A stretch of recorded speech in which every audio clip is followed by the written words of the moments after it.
What is Sign.net? Sign.net is a platform which enables meaningful interactions to take place safely by offering a powerful suite of tools so that you can validate users, you can secure documents, and facilitate future programmatic commercial transactions. What motivated you to start Sign.net? So we were already very heavy users of solutions on the market, such as digital signing solutions in the course of our daily work. We come from a wide range of industry background, ranging from legal, finance, entrepreneurship to even cybersecurity. And we were increasingly frustrated by the relevancy as well as disconnect with existing solutions because you had to go to so many different places just to accomplish a simple step of the whole process. So to make things worse, we soon found out that there were often very exorbitant hidden fees coupled with unnecessary feature upsells that really only like the deep-pocketed organizations could afford without blinking an eye. But what about the vast majority of businesses out there?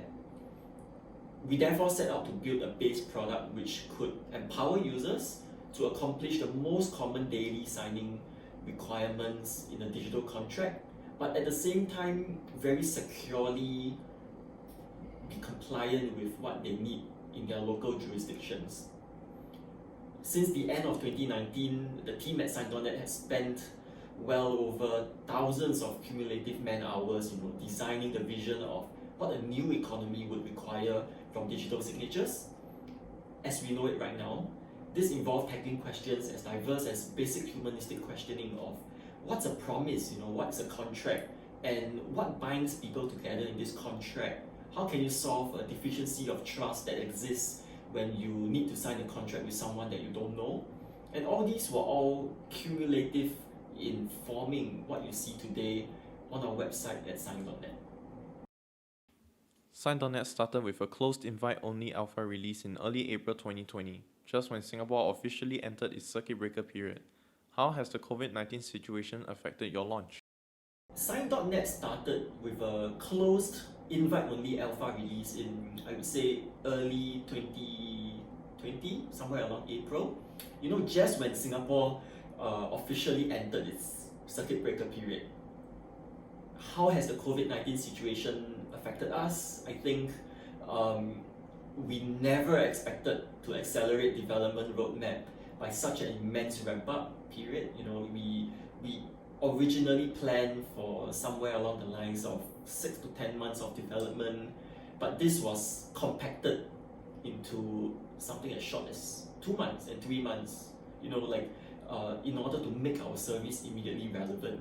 So, on one hand, we knew that we had to do something not just as a company, but firstly providing a basic service which could help the people around us not just expose themselves unnecessarily, but instead continue operating their businesses in a remote working environment and helping them to transact safely online.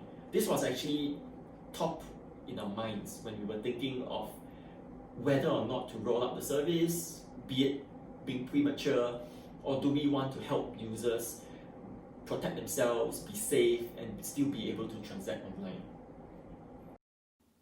It has been 4 months since the product has been rolled out. How has your experience been so far? It has been around 4 months since we rolled out this initial product starting in April, and the experience has been very heartwarming, I would say. So digital signing itself, might seem to be a very straightforward service for many people to use. But we also learned that there were even more users coming from all walks of life that use our service in very unique ways that were even beyond our wildest dreams. We had such diverse use cases ranging from someone who runs a music school, who wants to move online, to a 30-year veteran driving instructor who finally took the plunge to digitize his transactional records, to a business owner who managed to protect himself from fraud, just because he could get the counterparty to verify themselves prior to signing an agreement. We've even had university clubs joining us so that they can collate sign-up forms from members the list just goes on, and we are definitely very heartened to see that the original dream of Sign.net was taken and was being used in such wide-ranging use cases, with the very basic elements of trust, with the very basic elements of being able to verify who they sign agreements with, and at the end of the day, just being safe, being able to conduct transactions in a safe manner, and also being protected so that they don't need to be there in person. Who would you consider to be your biggest competitors, and how do you differentiate yourself from them? So indeed, you're right. We are operating in a space whereby it's hyper competitive. Digital signatures, for better or for worse, due to the whole COVID situation, has kind of became the default standard that everyone is embracing, whether they like it or not. So likewise, there's going to be a lot of competition, and you're right to say that we do have a lot of competitors, but I would actually offer to explain Sign.net in a different way. We are more than a digital signing service. In fact, digital signing and digital signatures is just one of the 4 core components of our platform. We actually built Sign.net to be a digital platform for users to interact in a very safe manner. So people ranging from end users to merchants, the goal of Sign.net is to allow them to interact safely and securely. And what that means is that we take care of the process that happens before signing happens. So right now, the actual act of digital signing, it's this going there, affixing your signature, making sure that it's there based on the document. But we go a step further and make sure that even before you get to that stage, you're able to verify who you're signing with. You're able to understand more about whether or not these people that you enter into agreements with have the right authority to sign on behalf of their companies, whether or not they are verified users. And these are all lessons that we can learn from the finance world, from the commerce world, that are standard operations. We are just blending in these features to help the signing process become more meaningful. And that's the before process. The after process is also being unlocked and unleashed in terms of productivity, because signing is just the beginning.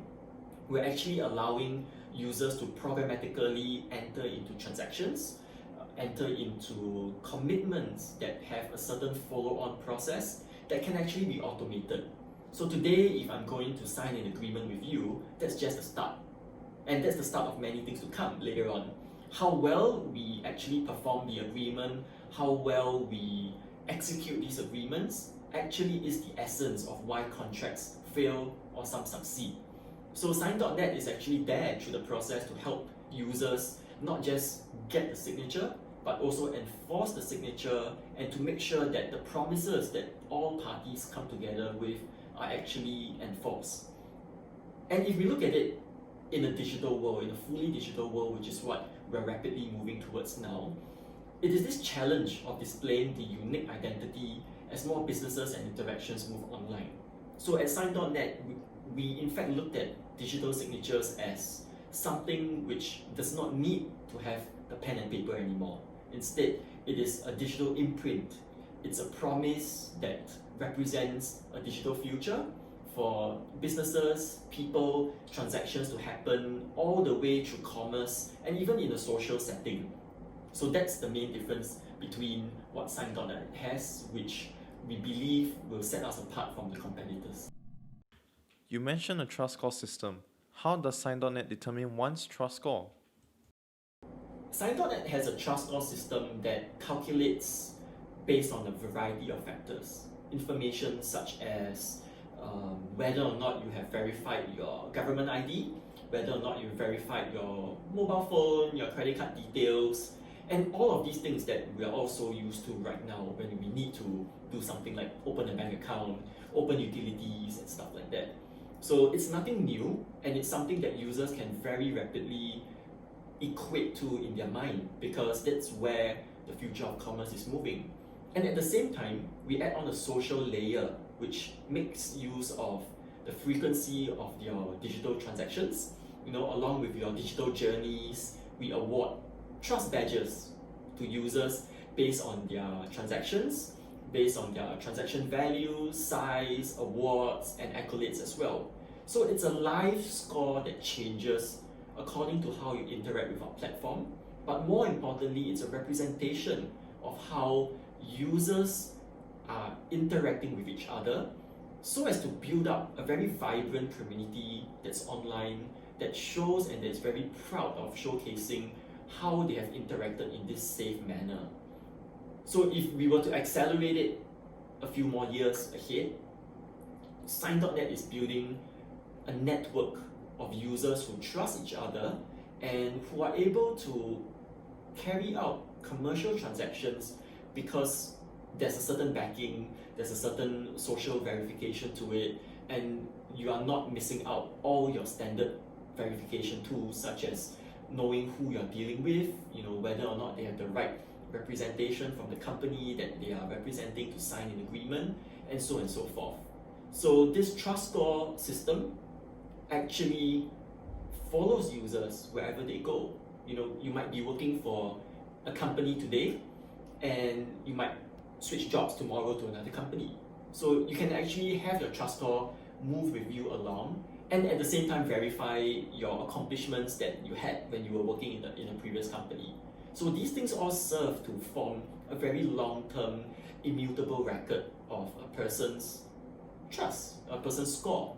And they should be very proud of showcasing this whenever they want to enter into a transaction with someone. They can programmatically choose what they want to show, and how they can be proud of to validate that they have accomplished these things.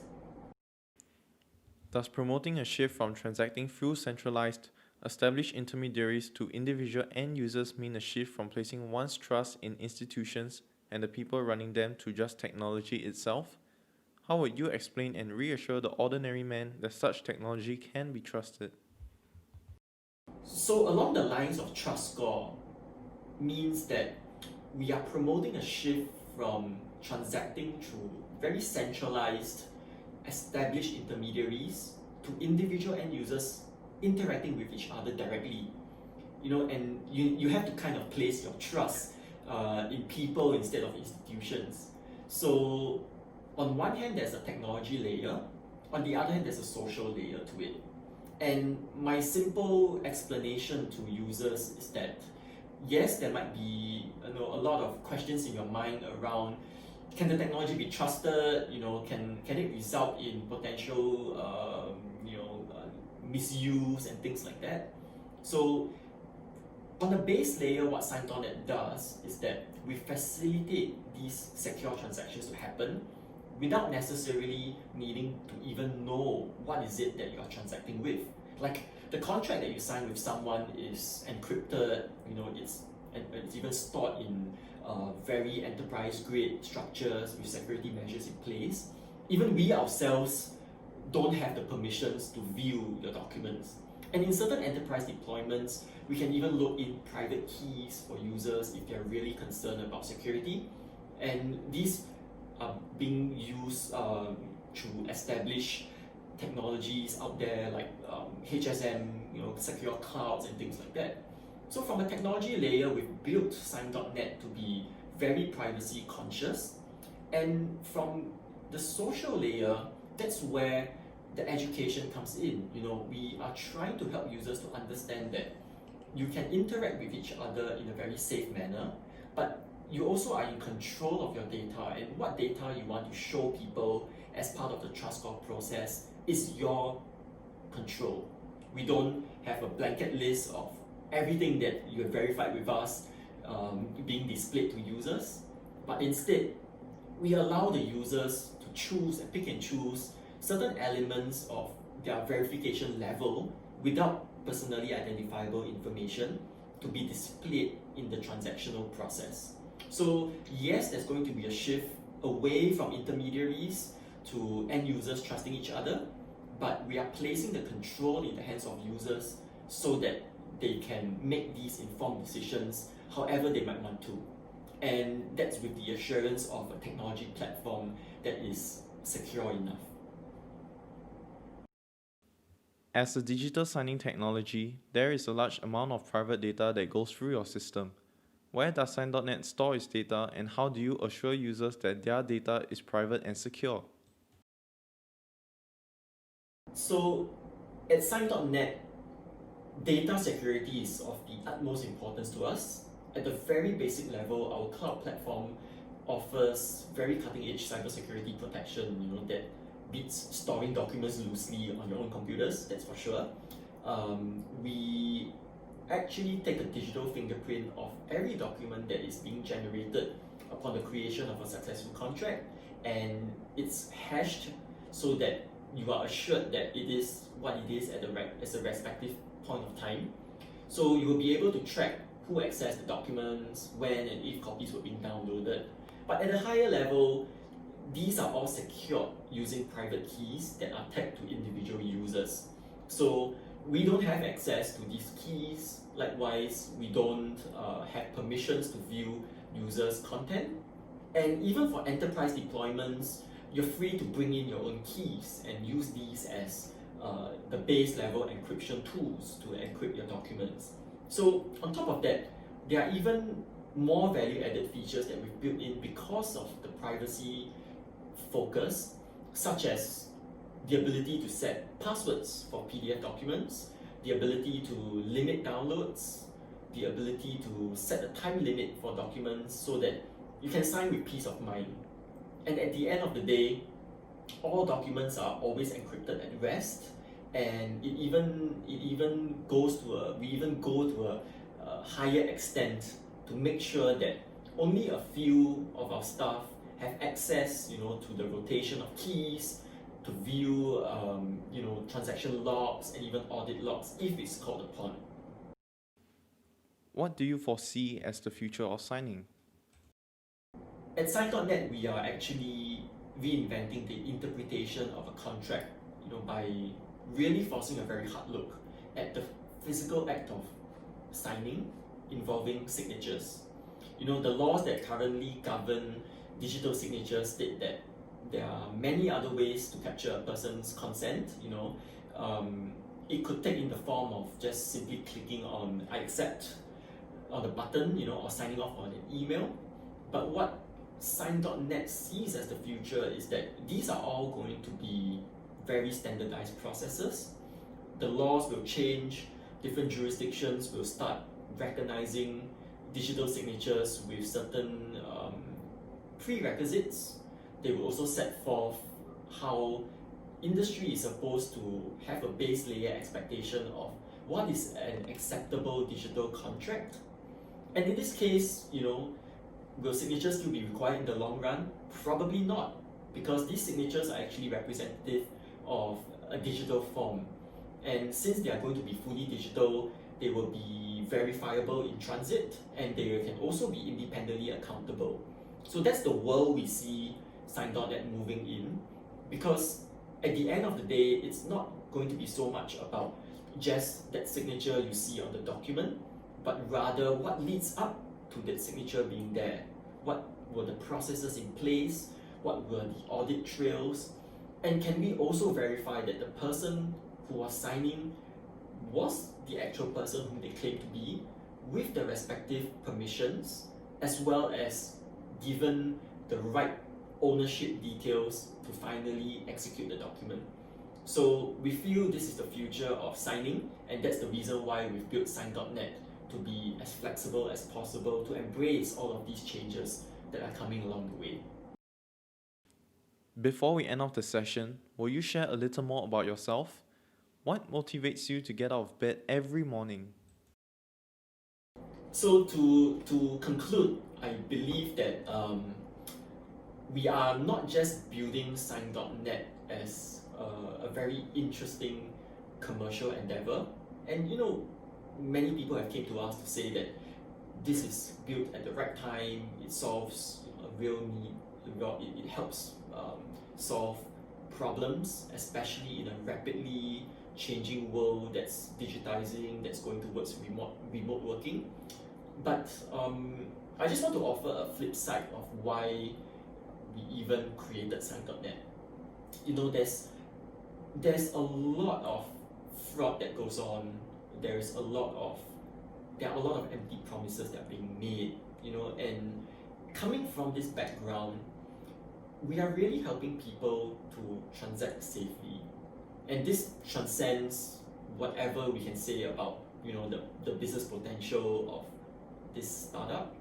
At the end of the day, what keeps us going is that if we can build a service that helps protect people, not just in big transactions, but even in something as simple as signing up for a course, signing up for a program, or joining or paying for something, if we can just help that one person to be safer, to interact better, then it's worth, pulling ourselves up from the bed every morning, coming down, making sure that we build a good product, because you are really making an impact and you're helping people to transact so much safely, so much more confidently, especially in a rapidly remote digital first world.